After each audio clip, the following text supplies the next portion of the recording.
Every tribe feels like a country. They're a nation, yeah. The Homestead Act came in, so there's certain chunks of land that can be sold off in a reservation. For tribal people, you have to walk two paths, this American way, and then there's this called the Red Road or the Native way. You have to create your own opportunities, especially on the reservation. We don't have alarm systems, we have dogs.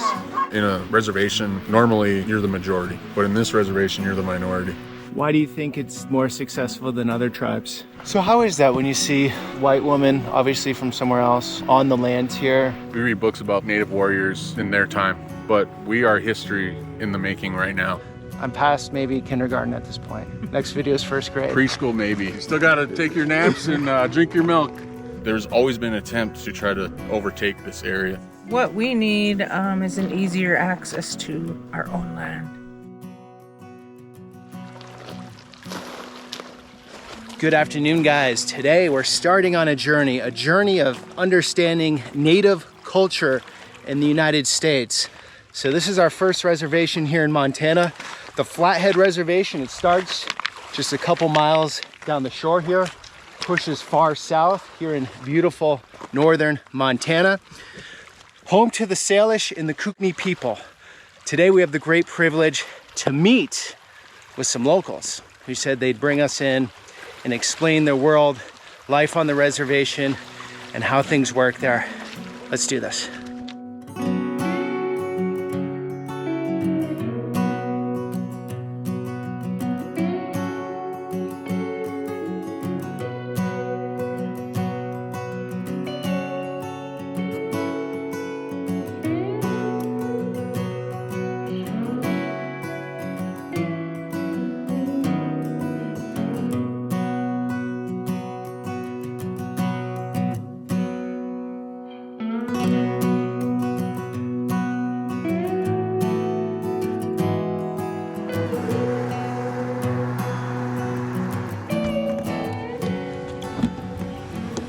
Right, so technically, according to Google Maps, we are on Flathead Reservation. So not at all what I'd expect. I've only been on a few reservations, and this definitely doesn't come to mind. So we're getting into something interesting for sure.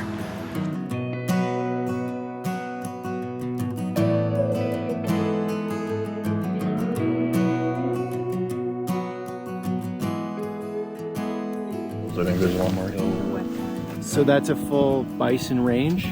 That's the bison range. It was like Okay. It used to be the National Bison Range, and before transfer over to the Confederated Salish Kootenai tribes, Okay. it was management under Federal Department of Interior. There's a long history of the historical traumas that it's caused, just because the bison that were on there were a food source of the tribe, and they forced the bison to Canada, and so bringing the bison back home was a big issue. 1491 warrior. Yeah, this is a 1490, or this is a native's clothing. On the back, it has a picture of some ancestors, tribes throughout Turtle Island. It just kind of like represents kind of like that modern. We're not fighting with bows and arrows, guns anymore. We're trying to utilize our minds and kind of our education, trying to do this in a meaningful way. The whole reason why these reservations exist is because they were trying to push the railroad through, the Transcontinental Railroad.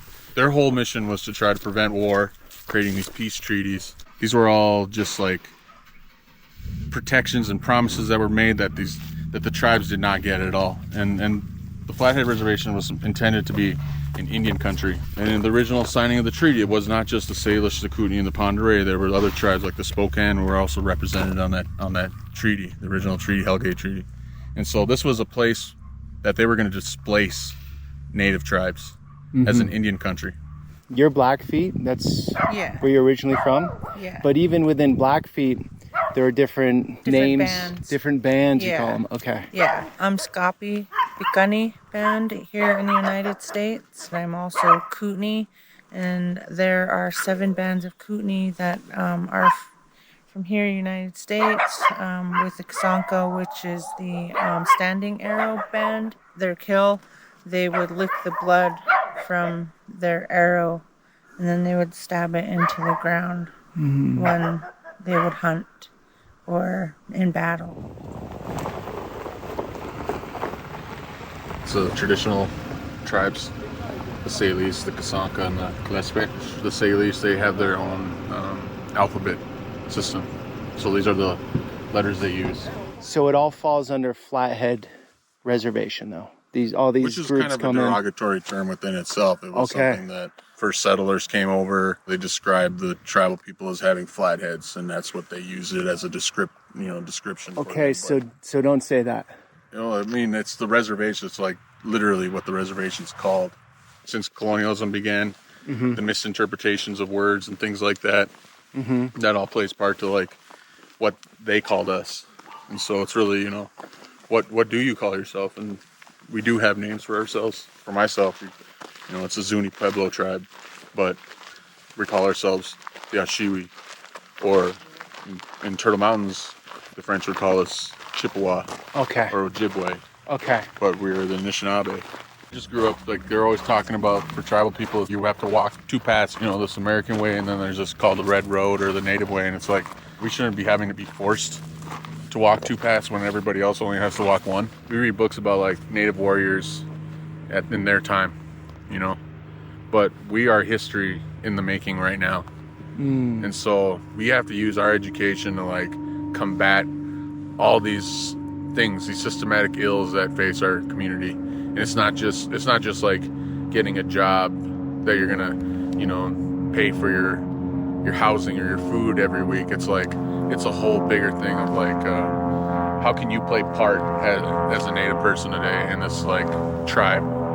And it takes a village to raise a child. It takes everybody pitching in to make Indian country better, or Turtle Island better for the future. And then you have the dam here. That's what we're seeing, right? The dam's off there, and there the river goes. So this is a super important water source, correct? In this part of the country, in Montana? Or? Well, the Flathead Lake, and this is the lower Flathead River. It used to be very spiritual to the people here. So, is it still?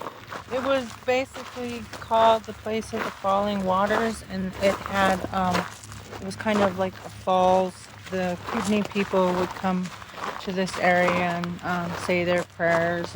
There were tribal members like my great-grandpa and other families who were part of even building it and then seeing the whole construction of the dam.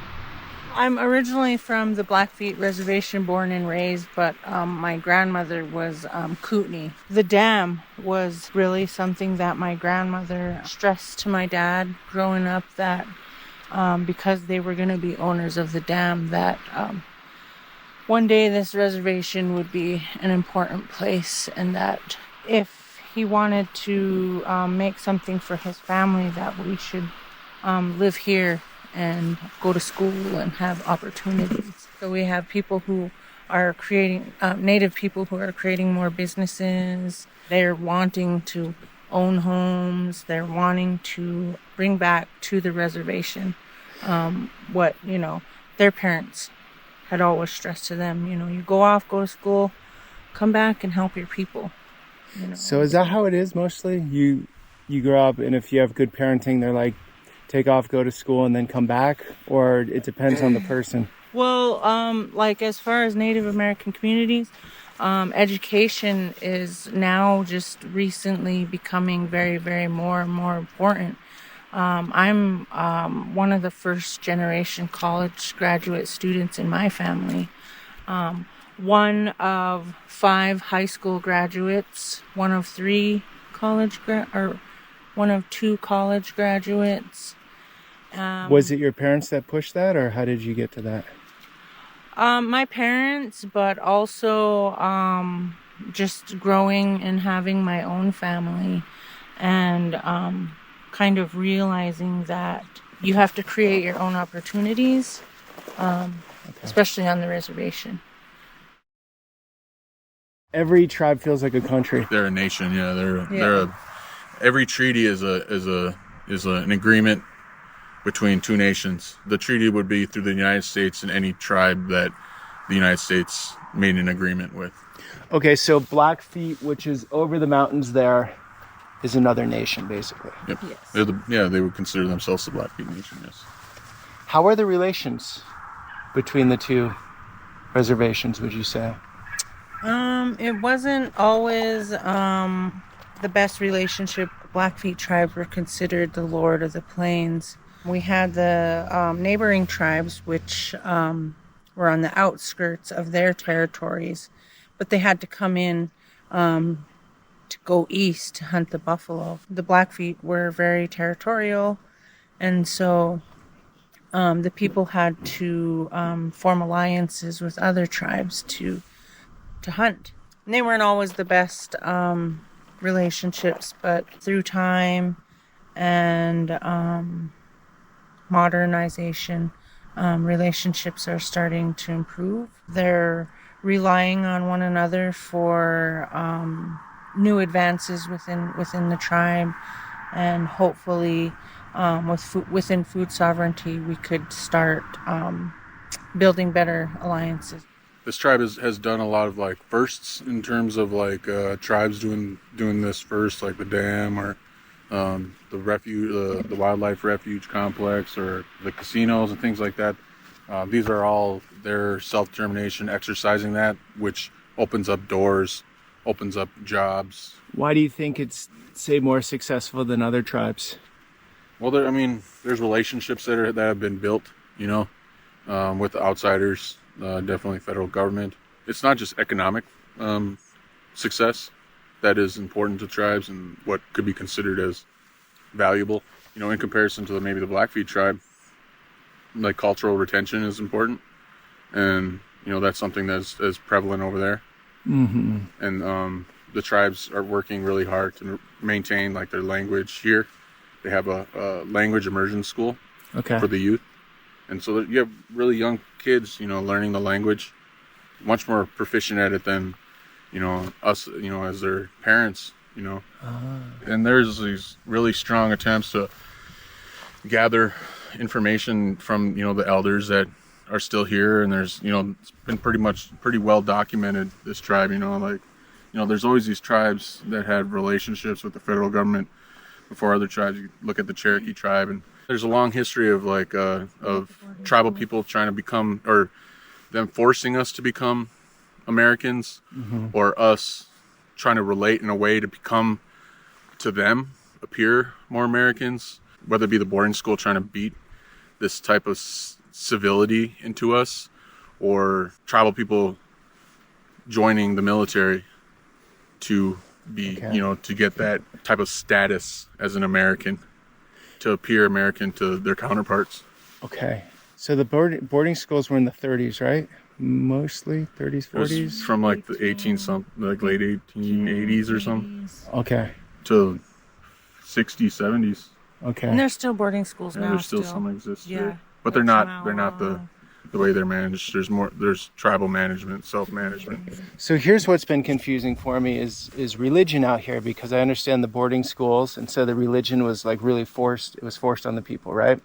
It was introduced here, like it was an attempt to kind of like is an attempt to like kind of like heal some of their traumas that were existing at the time. And so like the Jesuits were introduced here. They were invited here.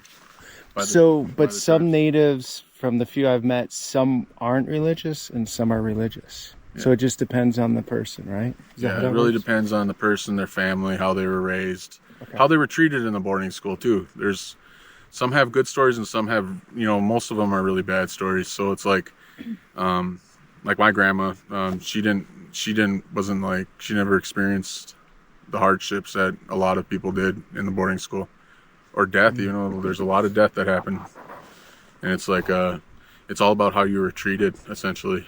This was like the most beautiful place in Western United States. The water, the land, the lake, the mountains. Mm-hmm. There's always been an attempt to try to overtake this area, and not only that, but like there was supposed to be a southern Flathead Reservation where Missoula and Stevensville was. Okay. But there was a failure to do an agricultural survey that would say, this land could be utilized by tribal people. This attempt came at the Homesteading Act that opened up reservations to homesteaders at the time. Homesteaders were anyone from the country that wanted a certain amount of land? Yeah, they can go and claim it and even get money for it in some situations. Okay. Basically, the federal government saw reservations as surplus, had surplus lands on it. Driving up here, you see some really almost mansion style houses. You see fields. You're saying the Homestead Act came in, so there's certain chunks of land that can be sold off in a reservation, or they could. Homesteading was like just the door opener. It was actually the Dawes Act, or Allotment Act, that was signed about maybe a decade later, that essentially checkerboarded the reservations. Was that by design? Yeah, it was totally by design. Trying to create this like idea that these lands aren't meant to be owned in a community fashion, that they're supposed to be individual, and try to create more selfishness in tribal people, that it's not, that they needed to piece it together, and people had to have plots of land that they had ownership over. They would put a non-Indian living right next to a native person. That non-Indian would be like a Christian farmer, and that was intended to teach the native to be more like his neighbor. They would give lands to dogs, right? Like a dog. And then they would sell that land to a non-Indian. They would sell it to a child. And because they weren't fit to manage that property, it was sold to a non-Indian. The reservations were formed. There was this like Swiss cheese effect where they're like taking parcels through the Homestead Act. That's been done. Now at this very moment, 2022, I would think that everything's been like not changing now. Like no more land is being taken away, or is stuff being sold off that's in the reservation that was native land? There's a program that exists called land buyback program that allows either tribal landowners to put their lands into trust, sell their lands to the tribe, or even non-tribal people, if they're willing to sell their land to the tribe in the end or whatever, put it into trust, they have that opportunity. Okay. But the history of those ranchers and farmers in the area should be a tradition that they pass it on to the next generation, their children, that take over their land or whatever. But that isn't the case. The case is that a lot of people are moving. A lot of the younger non-tribal people are moving, to go to college, or moving to the city. And that tradition of taking ownership of their family's plot of land isn't happening. So there's a lot of sales going on, a lot of parceling out of those larger properties to create housing districts and things like that. And that can be sold to non-natives currently? And because of the housing crisis and everything like that, like the price of housing, in the past couple of years has skyrocketed. Rentals have gone up. A lot of natives, a lot of people I know have been, forced out of their homes because of the price increase of rentals. So you're really feeling it out here? Yeah. And with the influx of all these people coming into the area, it's put a big burden on what's existent here. People coming from the cities? Yeah. Escaping climate change, escaping financial crises in their communities. I mean, this is a postcard community, it's like everything here is like, well, we should go there. Hi. Hello. Don't mean to interrupt. Oh, no problem. Are you filming me? If you don't want to, I don't have to. Care. All right. This is my first time here, and if you watch these like close enough, like it starts to like trip your eyes out. Yeah. Be careful. Yeah, be careful. Thank you. Have a wonderful time. What are you guys up You to? too. Oh, we're just making a video on the area. Oh. Yeah, now you're in it, if you're all right with that. Yeah, I'm cool with that. My name is Therese. Yay. Didn't even need to try to get on YouTube. Yeah. Woo! Everybody have a wonderful day. Therese, do you live here? Yeah, kind of, sort of. I've been here for about 3 years now, something like that. What do you think of the area? I'm loving it. Yeah. It's amazing. I love it. There's nothing better than this. I mean, this is God's creation. How can you get any better? I've been trying to get into here for like the last 3 years, and it's been impossible because the gate's been closed. And like, I seen it was open last night, and then I hurried up in here, and then the sign said it closes at sunset. Yeah. So like the sun was going down. I'm like, I'm racing my ass back up. I gotta see it all real quick. I'm like, I do not want to get trapped in here, but what a cool place to get trapped, right? Yeah. Awesome. You Take guys care. Have a wonderful day. You too. God bless. Yep. God bless. So how is that when you see white women, obviously from somewhere else, on the land here? How does that feel? In a reservation, like normally you're the majority, but in this reservation you're the minority. And so, I mean, that's how I feel here. You know how you feel? I feel that there are certain families who do not like non-tribal members coming here, even within the realms of just being on tribal land in our campgrounds. Especially over the past few years, there have been an increase kind of in tourism, sort of, and they've been leaving their garbage. And it's been out-of-staters as well coming through here, and they'll leave tents, coolers, chairs. Like it's cheaper for them to just leave it than yeah. to pack everything up and just And head then out. also in the springtime or berry picking season, we have people that come into our mountains and they do huckleberry picking, but they use these rakes that destroy these bushes, and they overpick certain areas. And So that just brings friction between the local natives and then the outsider. for sure. Doggy daycare. Res If life? you don't have enough dogs, We don't have alarm systems, we have dogs.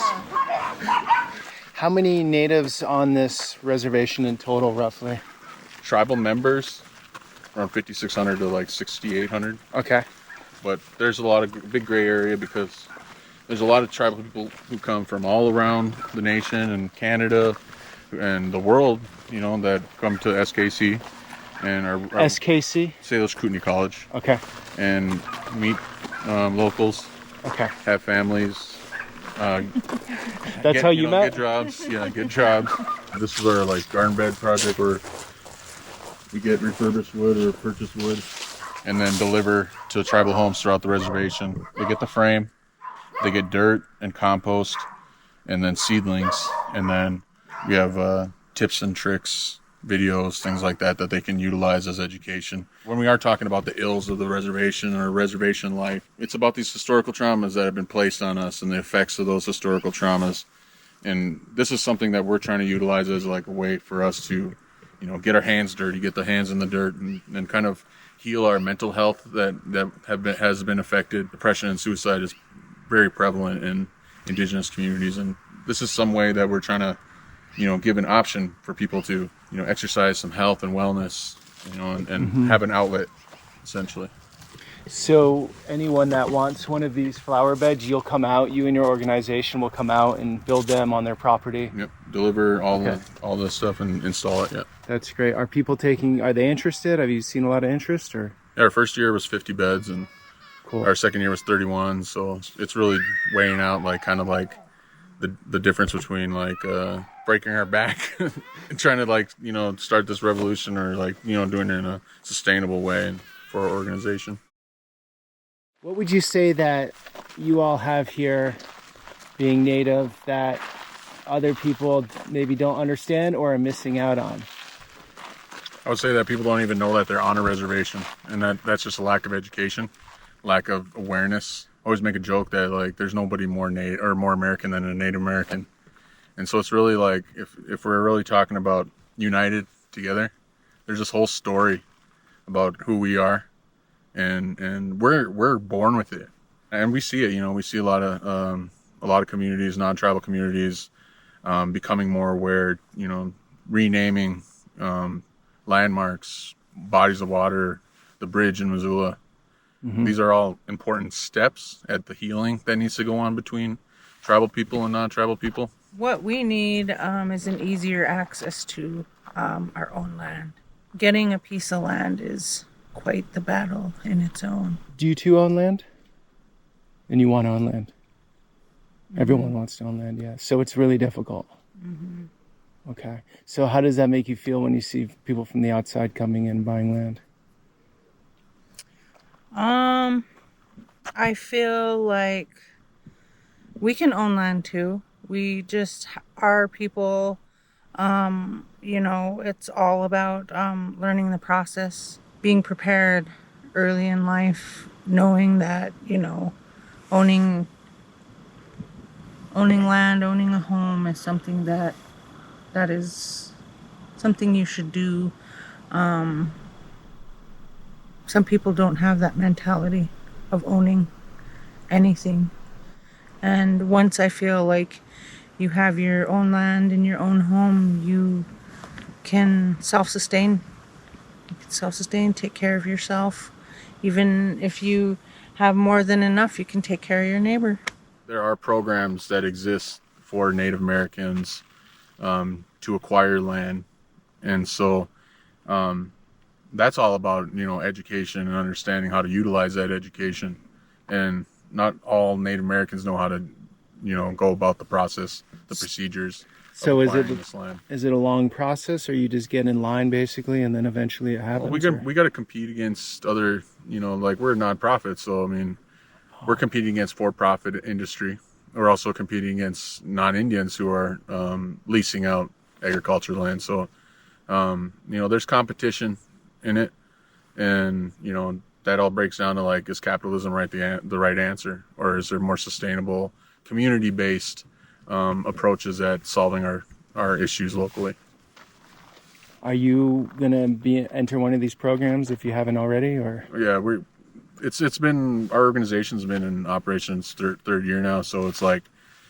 And then the name of your organization? Our organization's People's Food Sovereignty Program, and so we created this program just to address those needs, like wild meat or wild game that tribal members were asking for. Because we see where they're coming from. We see the world they're living in, the homes that they live in, the lack of access. They have the transportation, lack of access to quality foods, supermarkets. A lot of the towns in this area, if the grocery store's not open, rely on like corn markets or, you know, gas stations and things like that to feed themselves. And that, you know, the lack of nutrition in those places is something that we combat. And, you know, our historical traumas, the depression and suicides that exist in our communities, that's what we understand is like the food that we've eaten in the past, before colonialism, before the influx of like processed foods and, you know, sugars and flours and things like that, that we were living healthy lives. We were fit. We were, you know, chasing our game, distributing it to people who are in need, the elders, the children, the people who couldn't go hunt for themselves. And that was just the natural process of things. It wasn't anything that was fueled by money or anything like that. It was just what happened and what was. And so when we know about it through our families, still exercising those activities that our ancestors have done hundreds of years ago, 200s, you know, thousands of years ago, that we're trying to bring that back, trying to bring that sense of community back, that understanding about these are the foods that are meant for us, meant for our bodies, and bringing those to the people who need it the most. I'm going to leave a link to your organization down below. Guys, it will be down below in the description here of the video. And I just want to thank you both for allowing me to come in with a camera. I got to say, it's not an easy thing to get approval for. I've talked to all sorts of people, and you two trusted me with the camera and doing something on YouTube, so I really appreciate it. And I think there's a lot to learn from the locals, from the natives. Mm-hmm. And this is just the start. I'm past maybe kindergarten at this point. Next video is first grade. Preschool, maybe. Preschool, yeah. Yeah, you still got to take your naps and drink your milk. Awesome. All right, guys, thanks for coming on that journey. And I know this is the start of something much bigger. It's the first tribe in the lower 48, the first reservation. And I'm really green, and most of you are too. There's a lot to understand here. It's like an onion, and there's like a whole different layer of the onion. Just as Regina said, we look at ourselves as nations. So each people they're like a own separate nation. So that'd be like being in Europe and be looking at all these nations around you. But as we, from the outside, look at it as is just natives mostly. So I think every reservation and tribe is going to have similarities, and I'm sure some big differences. So much more to come. Thanks for coming along. Until the next one.